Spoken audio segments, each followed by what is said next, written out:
In today's video, we're highlighting times when cops thought they had it all figured out, only to be outsmarted by the very people they were trying to bring down. First, check out how this cop's overconfidence leads to his downfall when the suspect turns out to be someone he was not expecting to face that day.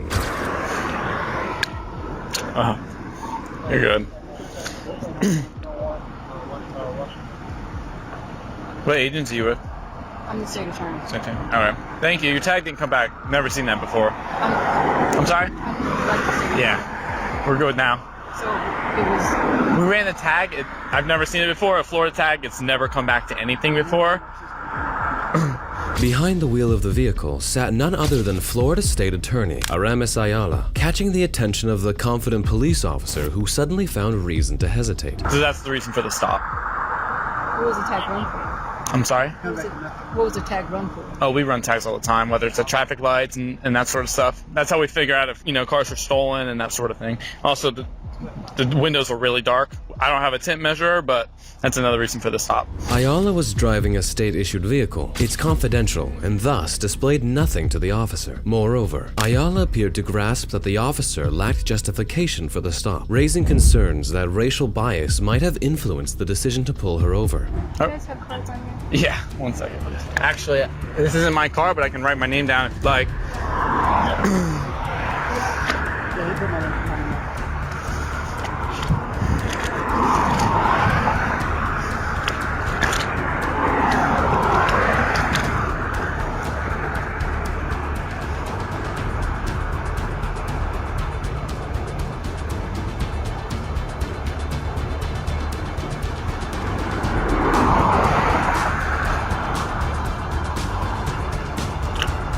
What's your employee number? Ready?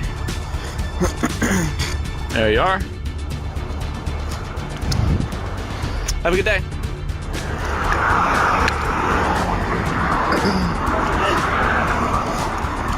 The officers quickly returned to their vehicles and went away after they realized who they had stopped. Ayala violated no laws, and there was absolutely no reason for the stop. She promptly stepped forward to express her intention to address the incident with the Orlando police chief, emphasizing the need to enhance police-community relations and prevent similar occurrences in the future. While this lawyer got a clean chit, here's a contrasting incident where the police managed to gain control. Yet, little did they know, the attorney had outsmarted them entirely. Are we being detained? At this moment in time, they're not denying it. We have it on I'm video. going to detain you. On February 23, 2017, Victor Revel and his associate, Megan Garcia, exited a hearing at the Blount County Courthouse alongside their client, Lloyd Edwards. While they stood together, Sheriff's investigator, Sergeant Sue Ashworth, approached with an officer bearing a search warrant. From the sheriff's office? Take a look at it. Do you have any other weapons on your person at this time that I need to know about or say? No, sir. No, I now? do in the car. Okay. I can ask you, do you have the keys to your automobile? Yes, sir. I need the keys to your automobile right now. Okay. Let me pat you down, make sure you don't have any other weapon. Just for your safety and ours.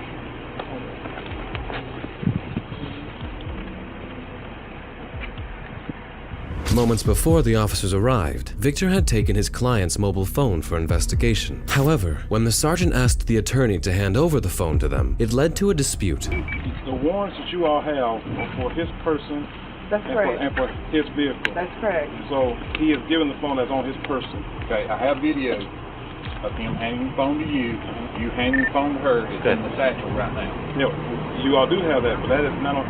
When you all No, I'm came not on here at him the courthouse serve with this Brian warrant, on the search that was warrant. not on his person. Okay. So you all are not entitled to that. Okay. Well, all right then. We'll go the other route to get that other phone. Despite getting access to his car, the sergeant was adamant on getting access to his phone too, but it seemed like the attorney had pulled one over her. We have it on video that he handed his cell phone to his attorney, one, and they handed it to another, and it's in the satchel that is right here. Well, are we being detained? At this moment in time, They're not denying it. We have it on I'm going video. to detain you until we determine the next course of action. Give me Well, just a minute. what I have is Okay. person and vehicle. As the situation deteriorated, the sergeant could only see one possible option ahead. Yet, Attorney Victor remained steadfast in his stance. Okay, we either need the phone out of the satchel or we will have to detain you and give search warrant to get the phone. So you're going to, okay. Well, we're not going to give you anything that's on our person that you don't have a right to. So if you detain us, you have to have, there's certain constitutional safeguards to do that. But you're going to detain us, then hey, we're not going to run. So. The sergeant wasted no time in detaining them right outside the courthouse. However, this wasn't the end of the matter, as she was poised to take it one step further. We are being detained. Is that right? Time right now, you are being detained. Now, they determine. Okay, you both are under arrest for obstructing government operations. Obstructing government operations. That's correct. Mr. Ashworth.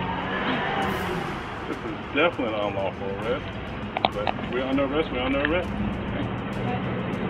Refusing to consent to a search is not a crime, and it was clear that the attorney had way more sense of the laws than the cops around him. Moments later, they were busy making the arrest. Yes, you're right. Sir, if you would turn around and make sure you don't have no weapon on you. Of course not. Okay. Make sure. We have it on video. We have not broken the law. So if you're arresting us.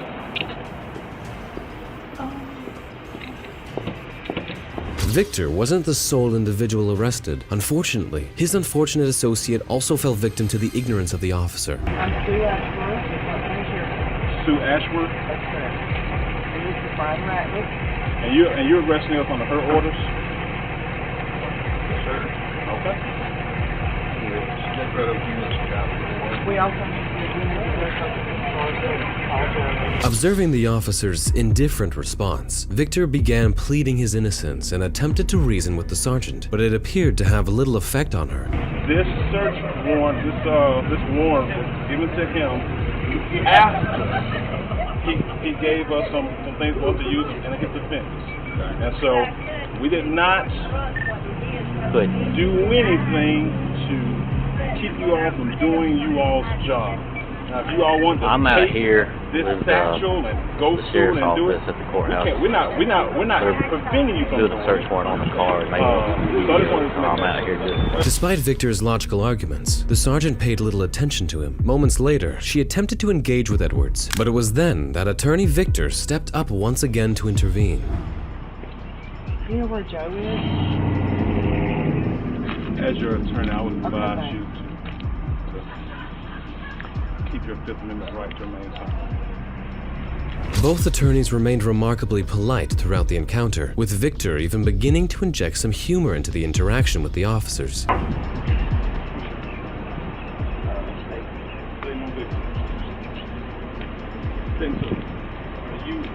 You're detained as well.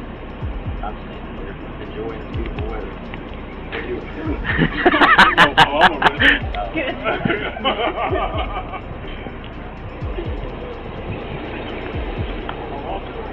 After the arrest, another problem emerged as there was no way to transport them to the police station, meaning Victor and his associate remained handcuffed outside the courthouse for more than 20 minutes. That don't make sense.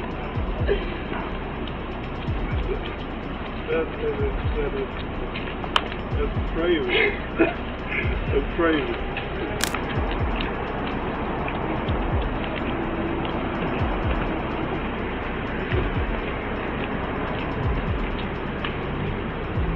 Thank you, sir. Appreciate it.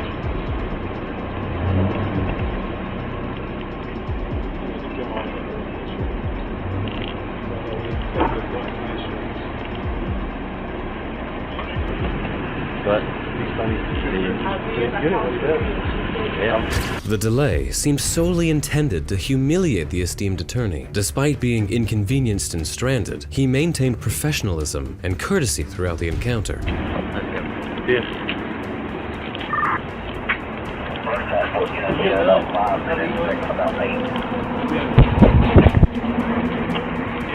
Finally, the police cruiser arrived and both of the attorneys were taken to the police station, where they were charged with obstructing a government operation and refusal to permit inspection of property subject to a search warrant. Although the lawyer found himself in jail, he ultimately triumphed as the arrest was deemed illegal. Any evidence the police gathered from the phone would be inadmissible in court due to its improper acquisition. Throughout the ordeal, he maintained professionalism, providing exceptional service to his clients. This underscores Victor Revel's professionalism and intelligence as an attorney. Victor and Garcia's attorney, Tart, asserted that the charges should have already been dropped, and they intend to file a motion to have them dismissed promptly. This lawyer certainly outsmarted the cops. And here's another scene where a lawyer had to educate a police officer on basic laws.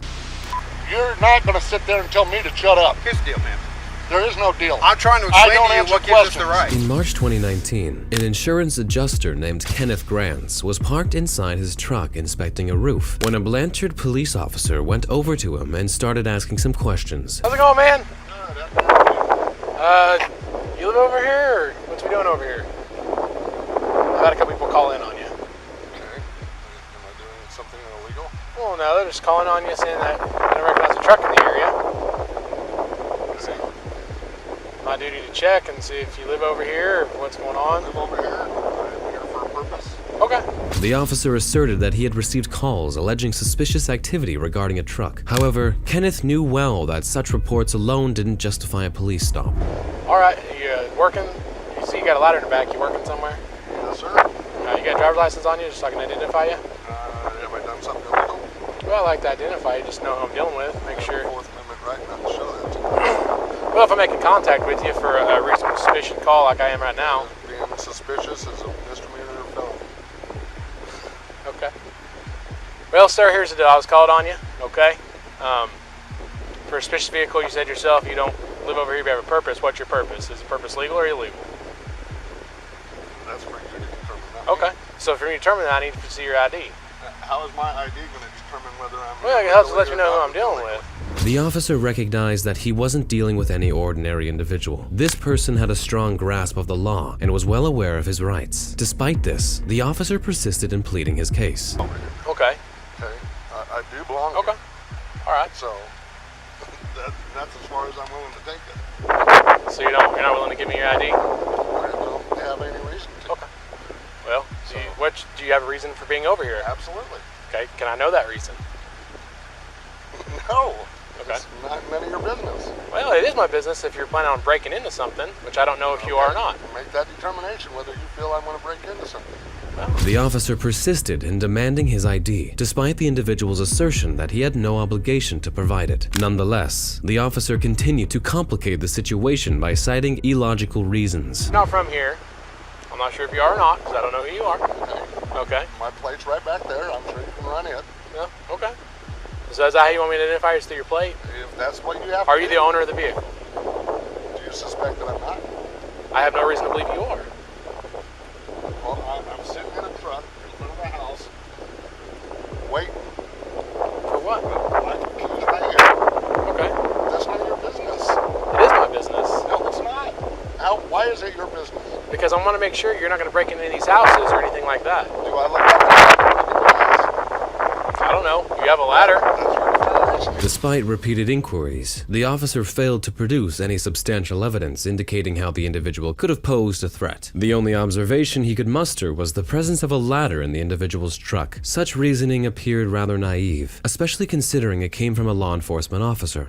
If I'm conducting an investigation, which I'm currently doing, and you don't comply, it's obstruction, correct? Am I being detained? I'm asking you a question first before I answer that. Okay.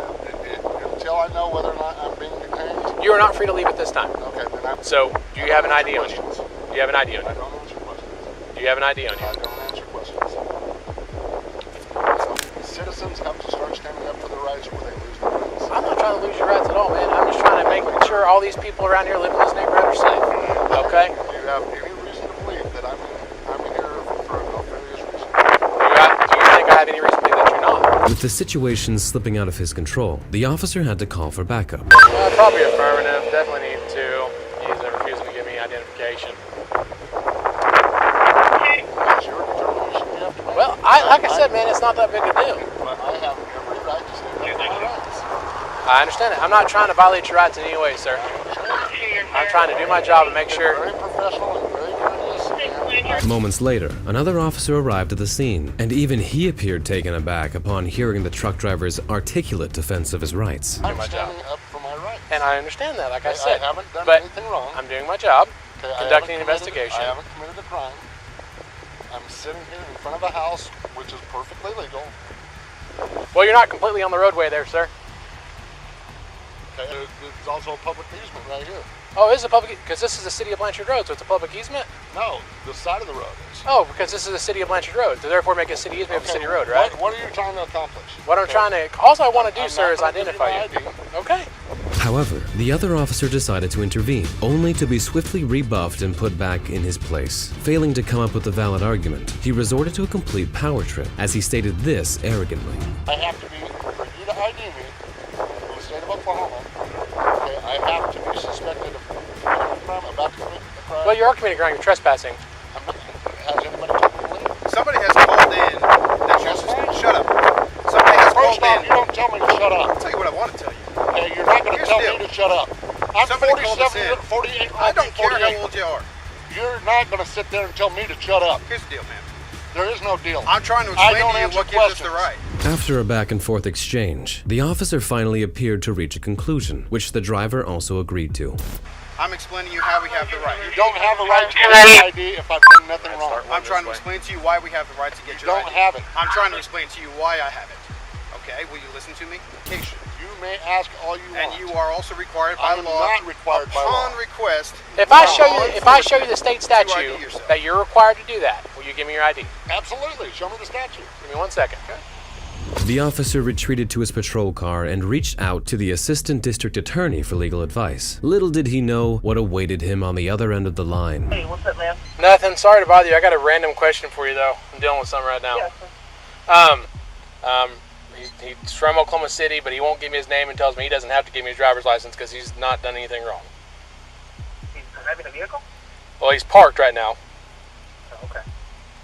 Well, technically, there's no obligation for him to identify himself. I mean, unless you've got reasonable suspicion that he's committing a crime.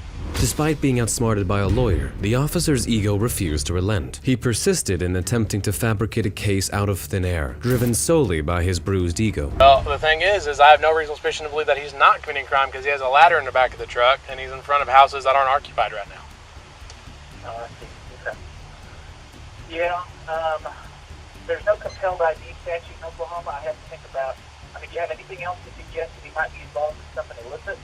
If you're going to drive away, absolutely, you can make enough because you can have, or, he's driving he's operating a motor vehicle, but you don't have a traffic violation at that point. Well, I follow him out of town until I get one. Yeah. The officer and the lawyer continued their dialogue as they attempted to bring up a charge. It was disheartening to witness how the officer treated a law-abiding citizen with such disregard. And it says 3 a.m. It says 3 a.m. and a camera. and a camera sitting next to it. Oh, he's probably a private investigator. Probably, but I don't know why he wouldn't want to tell me that. I asked him if he was Because those guys are douchebags. Yeah. I mean, that's been my experience, and there's probably some of the more litigious people that you'll have to come across. I've been involved in a lawsuit. Yeah, and I just don't think you're over the line. I mean, I don't think you're beyond that point. Okay. Well, all right. I'll just tell him that I'll contact Cleet about. The call continued for a minute, and the officer gradually realized that the individual was completely innocent and that he had no right to detain or arrest him. However, as he stepped out of his car, he discovered that the other officer had proceeded with the arrest. This time, even the initial officer seemed perturbed by his act of brutality. I know you've been doing some questions. Go ahead and just lock me up. What are you arresting him for?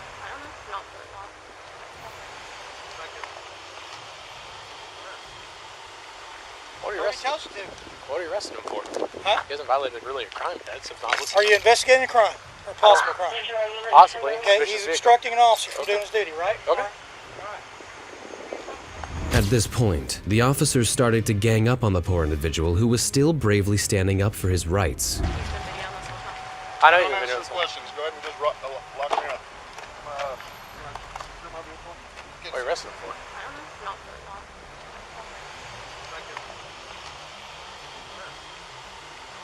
What What are you arresting? Tells you to. What are you arresting him for?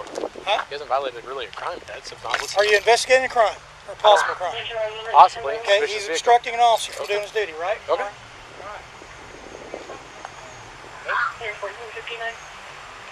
Said you're meeting somebody here in a few minutes? You have a legal right to make contact with you based on call. And I don't And have you're to answer obstructing questions. I'm not here to listen to you. I'm here to tell you what's going on. Okay? I don't care if you record me.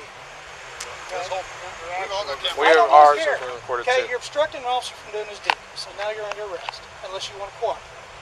Okay? That's legal. Have a nice day. Okay. Would you like to explain the address and the time on the folder inside your vehicle with the camera? I don't answer questions. Okay. Look, you man. didn't identify yourself. I don't answer questions. Look, man. They didn't ask a question. Hey. Kenneth, who had remained patient until now, was becoming increasingly agitated as his patience wore thin. It was at this moment that the officers decided to issue another unlawful command. Okay, but I mean, why do I have to answer questions? I'm here for a legal reason.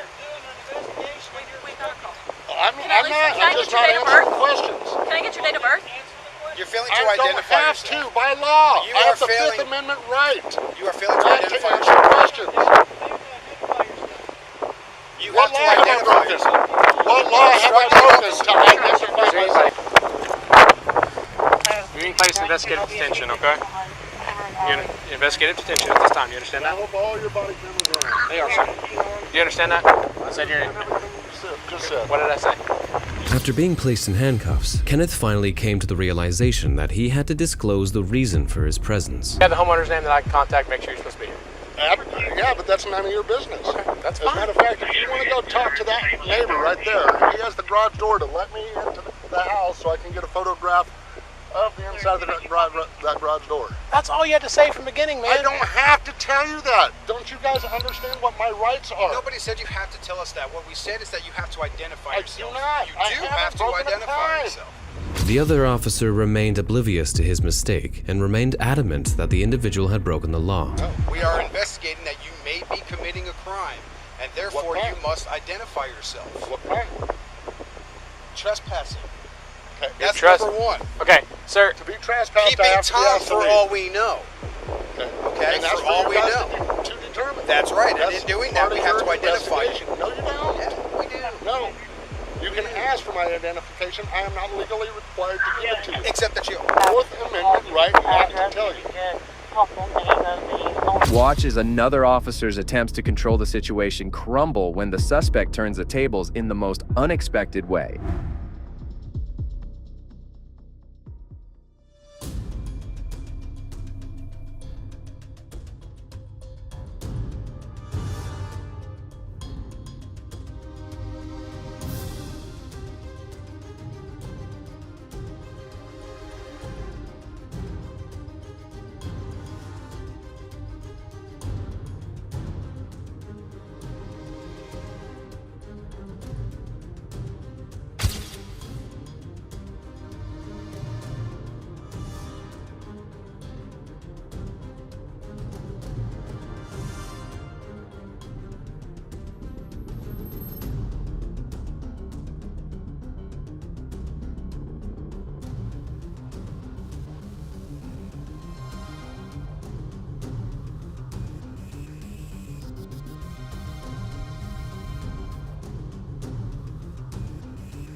The cunning suspect somehow managed to evade the deputies, and a manhunt followed in the next couple of hours before he was finally caught hiding in an apartment underneath a blanket in a closet. He was taken into custody and transferred back to the Washington County Jail. He was later indicted for additional counts of burglary and second-degree escape. Well, this guy could only evade the cops for a couple of hours, but this next guy managed to stay free for 18 months despite having a rundown with an officer. What is, we got an escapee. Oh, You know the bad thing about it? What's that? You're matching up to him. Come on. I promise you, I'm not no damn prison escapee. You'd have done run by now. In November of 1987, Richard McNair was taken into custody after he shot 2 men during a burglary. One of the men died on the spot, and Richard was sentenced to 2 consecutive life sentences. However, 14 years later, Richard escaped prison by hiding beneath a pile of mailbags. Everything was going well for Richard, but just a few hours later, he was pulled over by Officer Carl Bordelon while he was running along a railway track. You live around here, bud? No. Where you live at? Down the road by Pineville. Pineville? Uh-huh. Okay. Do you have any form of identification on you? No, man. What's your name? Robert Jones. Robert Jones? Uh-huh. Why, I'm not supposed to be on the tracks? No, that's not the problem right now. What's your address? I don't have an address. I'm at the hotel. We're working on houses and stuff like that, the roofing. Roofing? Yep. Okay. For my brother. All right. What it is, we got an escapee. Oh, Where from? Prison. There's a prison here? Yeah. Well, you have to give it to Richard for his exceptional confidence. After giving him a fake name, he managed to stay calm and had quite an interesting conversation with the officer. Despite this, the officer proceeded with his investigation, but Richard remained unfazed. It's hot. Hey, this is Carl. Subject wear glasses?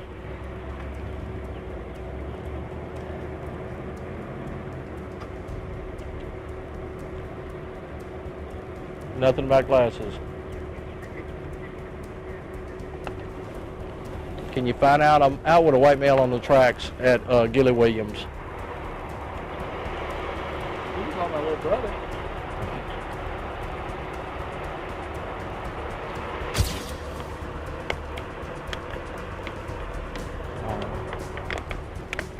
Any tattoos or anything? Look it over. No, no, he's clean. I'm 50 years old. How old is your guy? You're how old? 50. I was born in 56. He said born in 56. 58. Any kind of details you can give me, huh?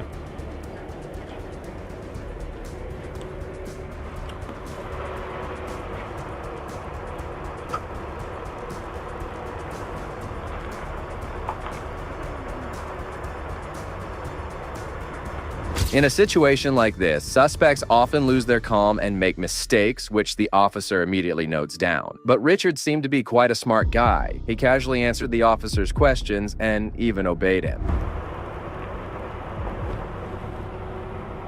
Color eyes you got? Green, well, kind of a turquoise blue. Turquoise blue? Yeah. You want to give me some more? Call my little brother, man. Do I? No, it's not.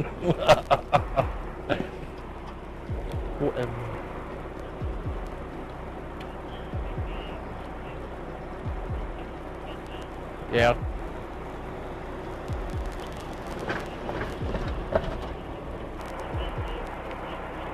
No, it's short hair. My guy's got skin cut hair. He's got a beard, well, a goatee like. How old is that picture?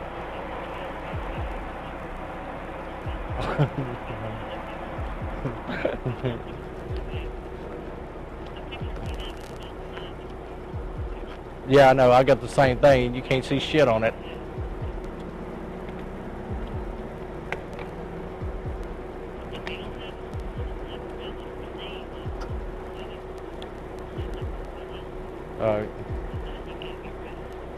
What kind of scar? Okay. All right. Let me just verify. He says his brother's staying at the motel. Let me verify that, and if so, I'll just cut him loose. All right. Thanks. I guarantee you I'm not no. You know the bad thing about it? What's that? You're matching up to him. Come on. Well, that sucks, doesn't it? Yeah. At this point, even the most cunning suspects would give away a sign of nervousness. But Richard seemed to be a master of human psychology. He never let the officer get a sniff of anything, and he continued playing it cool. Where are you staying at? that Titusville or Titus Inn, little old town. Where's that at? I don't even know the address. We just got into town about a week ago, and he dropped me off to jog. I always jog about 12 miles a day. Where'd he drop you off at? Up there on that road by, there's some construction going on up there, some houses. And he dropped me off, and he'll be back at the hotel in about probably 10 minutes, 15 minutes. Who y'all work for? It's his, I know, what's the name of the company? Phil's Roofing. Okay. Phil's Roofing. Did you go through a briar patch or something? Well, yeah, roofing. I always roof in shorts and cut my scratching up on, the roofing. That's why your knees are all cut up? Yeah. Or y'all got pads? Huh? Y'all wear pads? Hell no, it's too hot. They the pads rub your back of your legs and stuff. Where are you from? Huh? We're originally Dallas, Texas. The officer started believing Richard as he kept listening to every lie he told. However, suddenly came a moment when the officer should have uncovered the truth, but he made a huge blunder. I mean, that's where y'all stay where we're out of.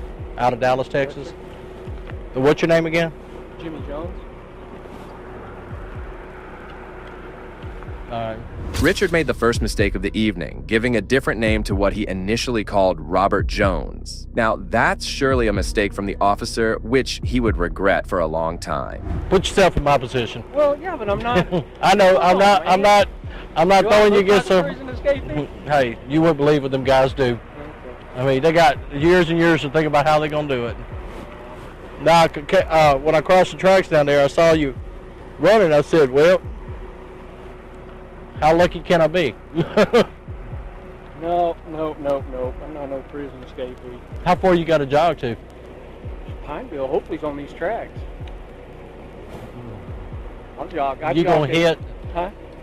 Or you don't know where you're at? Yeah, I'm at Ball. No, I'm talking about you don't know where you're at as far as how far away you are from Pineville. Well, I would say it's 8 miles. I'm trying to think where you're gonna hit out at. Well, Procter & Gamble. Right through Pineville, right? Right, you're gonna be right there at Procter & Gamble. Walmart and all that stuff. That's where you. So, where's y'all's motel at? Okay, let me think now, because like I say, Phil always drives. Okay, Walmart's right there. Go right at Walmart, and there's a road. Is it 165? Right. 165 that goes south, and we're about 3 blocks south. Richard's story raised red flag. Why would a roofing worker jog 12 miles in sweltering heat after a strenuous 12-hour shift? Whether it was the officer's lack of awareness or Richard's smooth talking, a criminal was on the verge of slipping away. Little tiny hotel. Yeah, like a motel deal. You can park up there. And there's, we got a camper, and we were trying to get into the camper place, but we didn't get into the camper place yet. There's a camper place between, I think, Pineville, and what's the next town? Alexander? No, Alexander's the other way. You got Ball, Pineville, Tioga?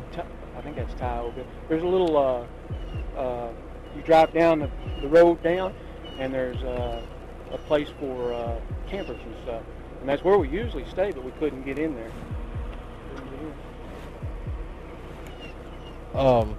I promise you, I'm not no damn prison escapee. You'd have done run by now. You know that yourself. You'd have done run by now. No. Well, if you can't verify me, I'll be at the... Did you see anybody or anything? There's some kids up there playing. That's all you saw? Yeah, the kids. Was that you that blew your siren? There's a siren, and then some kids were screaming, some little kids playing on the tracks. And the guy... I probably told them to get off of them. Oh, did you? Well...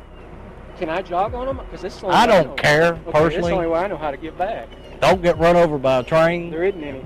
That's why I picked this. I'm sure you can hear him way in advance. Yeah, but that's why these are rusted, right? Once again, the suspect expertly changed the topic and started discussing jogging. At this point, the officer was almost convinced Richard was not the guy he was after. The train? They go down this road? Oh, yeah. Oh, shit. See, I saw it rusted, and I thought, hell, I can jog on this. Oh, yeah. Oh, okay. Oh, yeah, they'll come. Not as much as our other track. Other track about every Thank hour. You, sir. I'm sorry to have to hold you up, but... Hey, no, I'm just doing my job, man. I know you are. But, yeah, just be careful. You'll probably get stopped again, okay? Don't be alarmed by it. Borderline, yeah. Okay, and you'll be on till, well, this shift. I'll be on until we find this on the gun. Well, my dad's an auxiliary detective.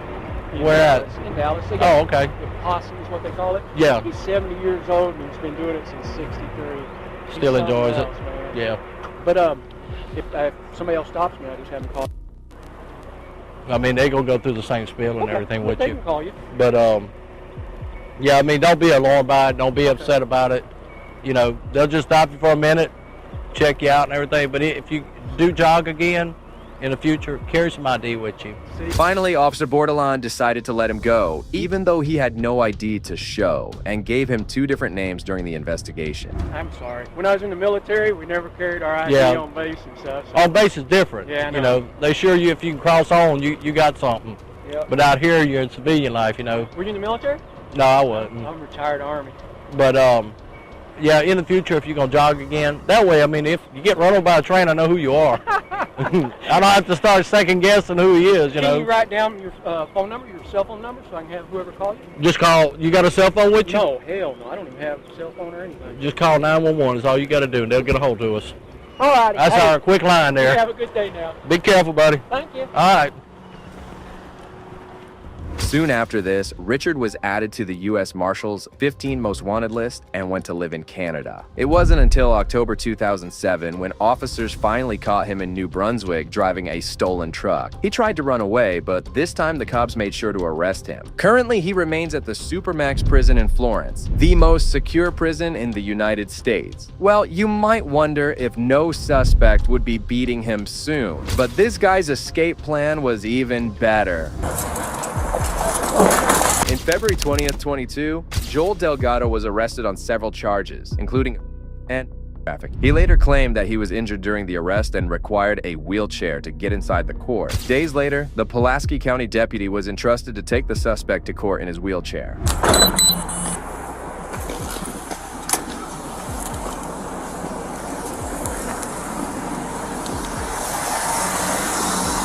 You good? Good.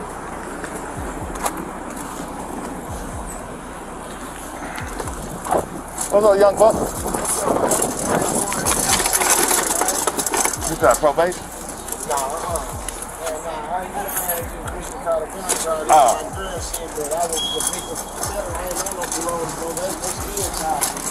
What's up? Okay. Maybe your gas will say it's hurt and maybe you can get out for it.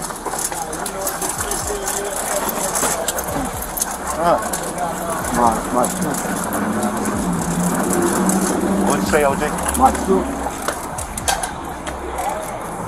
Hey, you see a shoe back there? Delgado distracted the deputy, who had no idea what the suspect had planned. As he was in a wheelchair, the cops never thought of detaining him. However, what happened later left everyone in shock. Where is it?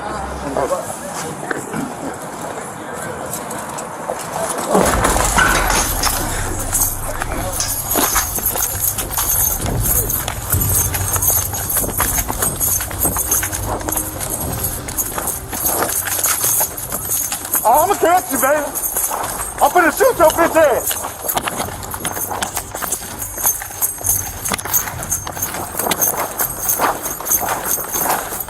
I ain't got my radio.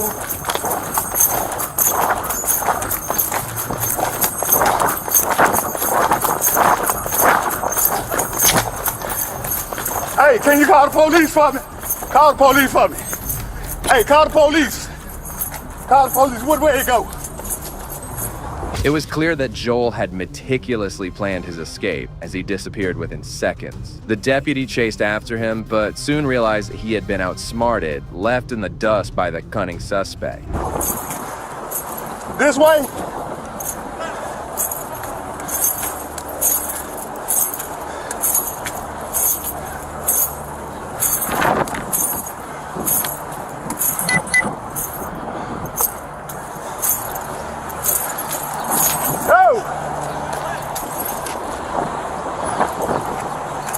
Got your phone? God damn. Hey, bro. Which way you go? Nah, which way you go? Went straight through the alley and cut that way. What you need? Your phone. My damn radio came up. Hold on. Damn, the other days I tried to come behind you and get him. I don't know where he went. Hey, Dad, what I need to do? They didn't sign the, what's the number? 501. Yeah. 340 7050. The deputy frantically questioned passersby about Joel's whereabouts, but to his dismay, no one had seen where Joel went. It was as if Joel had vanished into thin air, leaving the officer searching aimlessly. And I tried to get him. Hello? Hey, Hook. The wheelchair dude got up and ran. Yeah. I couldn't catch his ass. And my radio was in the mother. I had my camera on though. The wheelchair dude. I couldn't catch his hell. Tim's had pulled off. Yeah. I can't even remember his name. He on the run. All right. Which way you go? Keep straight. Straight to the right. In front of him, building. Here I go. Hey, he took off, man. The wheelchair dude ran. He had a neck brace on and all that shit. Did he really? Yeah. Didn't need that wheelchair very much, did he? Hell no. Hey.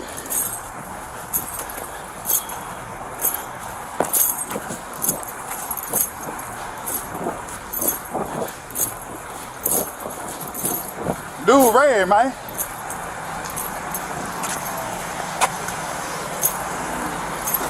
Dude ran, man.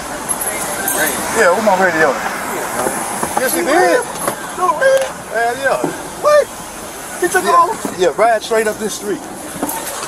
Oh, yeah, man.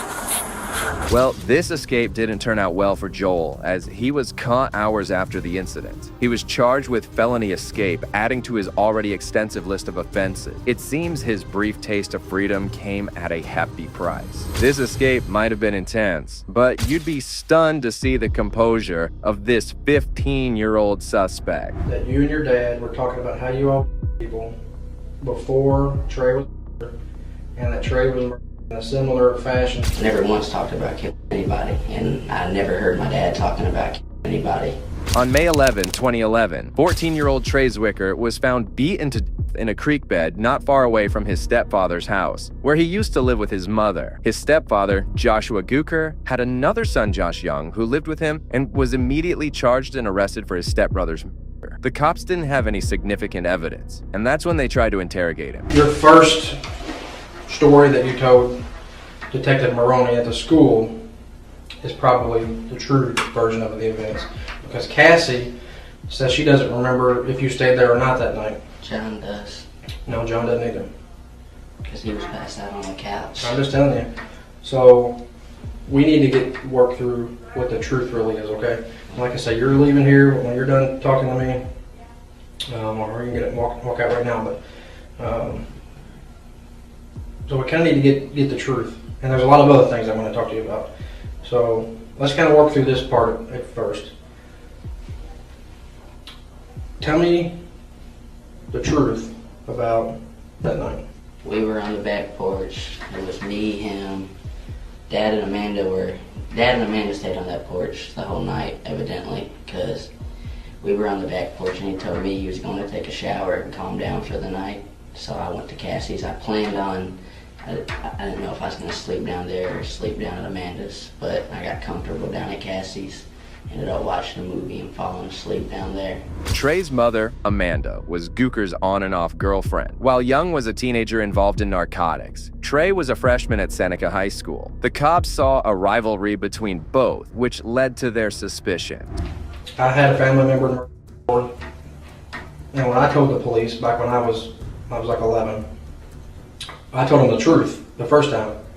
I didn't have to tell them something that I know I was upset and I was scared and I was angry and I was all those things that everybody went through.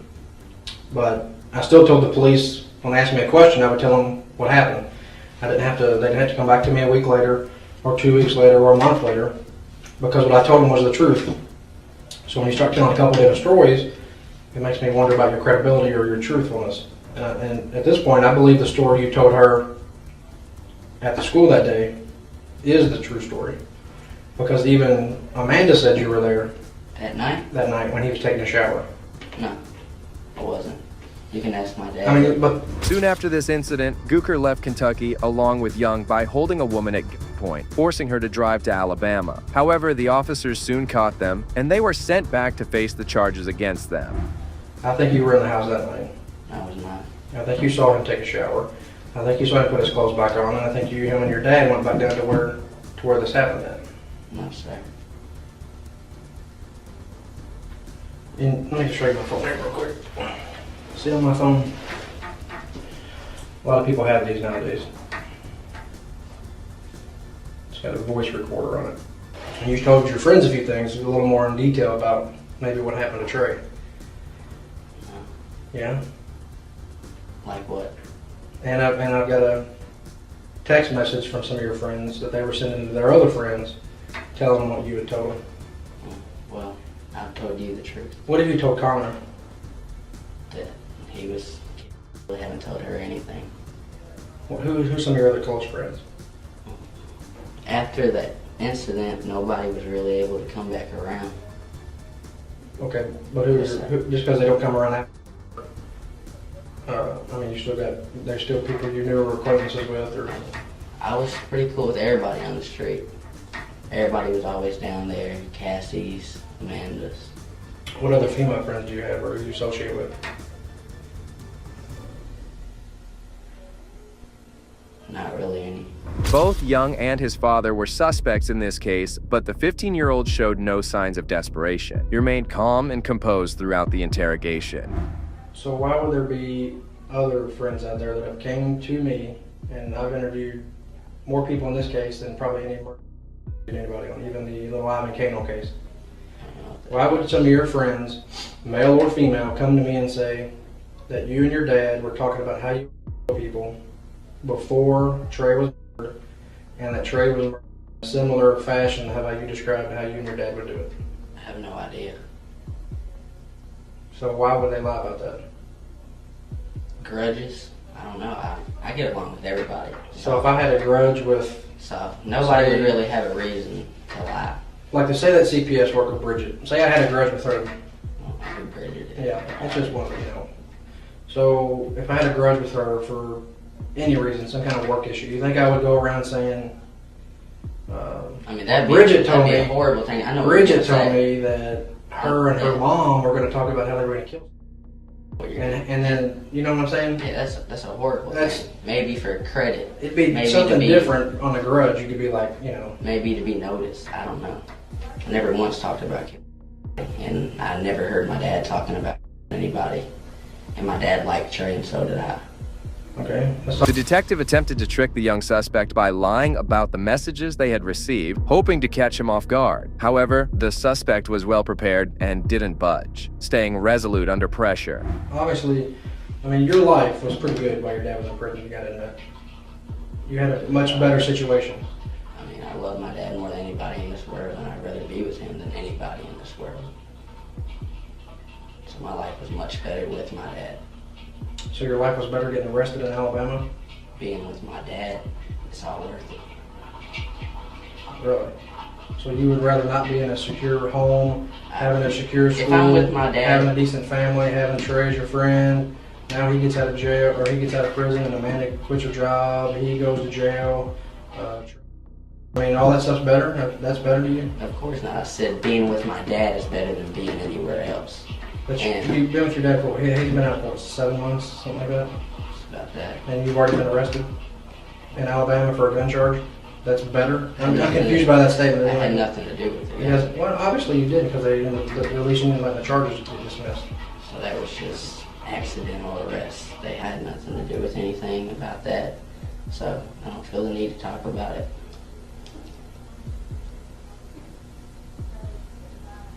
Okay, going back to the forensic stuff. Some people said that your dad, and I have phone records to verify it, said that your dad talked to somebody, and I'm not going to tell you who, at about 9:37 on that Tuesday night y'all had the cookout. And he said that he was with you, and your dad said that he was with Trey, and y'all were also. I'm not worried about it if you are, because I ain't the police, so I don't care about that. I'm just got to tell you what the story is so you know what I'm talking about. Yeah. And this was at 9:37. And the toxicology results for Trey after the autopsy was he had in his urine, but not in his blood, which means it was in the system just quickly enough to get in his urine before he was killed. He smoked just as much as anybody else. If he has weed, it's in his blood. It's not in his blood. I'm telling you, it's not in his everyday. blood. Young wouldn't be intimidated by the detective as he tried to place several bluffs, but all in vain. Despite various tactics, he stuck to his story and handled himself impressively under pressure. Then how can I believe anything else you tell me during this whole entire interview? Because you clearly said it. I mean, I can play it again if you want to hear it. I can play it again. I heard everything on the CD. I mean, I can play it again. You don't have to trust me. I mean, you don't know me. I mean, if you're lying about that, then how do I know you're telling me the truth about anything else? That's just a chance you have to take. I can tell you, I've never once talked about anybody kicking Trey in the head. Me, Trey, and my dad were not smoking at 9:37. That's all false. I mean, you see why I would have to come back and talk to you about that. Because I would everybody's talk to coming somebody about that. If I had your job, I'd be doing the same thing. And I understand why you're doing it, but I had nothing to do with it. And I'm pretty sure my dad doesn't either. My dad was with Amanda. She stated that the whole night. Why would she try to change it? Is she trying to change that now? Well, I'm not going to tell you who's changing what or who's talking about what. That's part of the investigation. I can tell you, I've never once talked about kicking Trey in the head. Me, Trey, and my dad were not smoking at 9:37. That's all false. I mean, you see why I would have to come back and talk to you about that. Because I would everybody's talk to coming somebody about that. If I had your job, I'd be doing the same thing. And I understand why you're doing it, but I had nothing to do with it. And I'm pretty sure my dad doesn't either. My dad was with Amanda. She stated that the whole night. Why would she try to change it? Is she trying to change that now? Well, I'm not going to tell you who's changing what or who's talking about what. That's part of the investigation.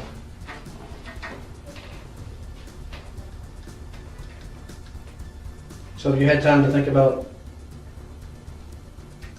what might have happened down there that night? I mean, it's just blank in my head. Everybody's thought about it. I don't know what could have possibly happened. My feeling is you know more than what you're telling me. That's not true. And my feeling is, did you know your dad tried to call me twice yesterday? Mm-mm. And that he called me and y'all got locked up to let me know y'all got locked up? I didn't know anything, but I haven't talked to my dad since we got locked up, so no.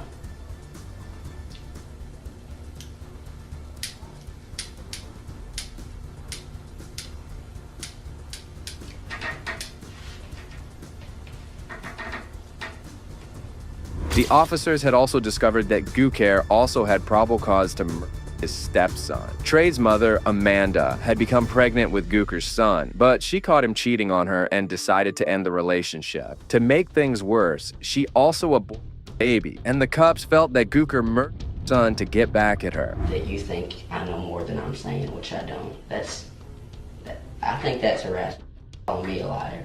And Well, I think I can play it again if you want to hear your statement. I told you Which, to me, you're a liar. Well, I'm sorry if you think that, sir.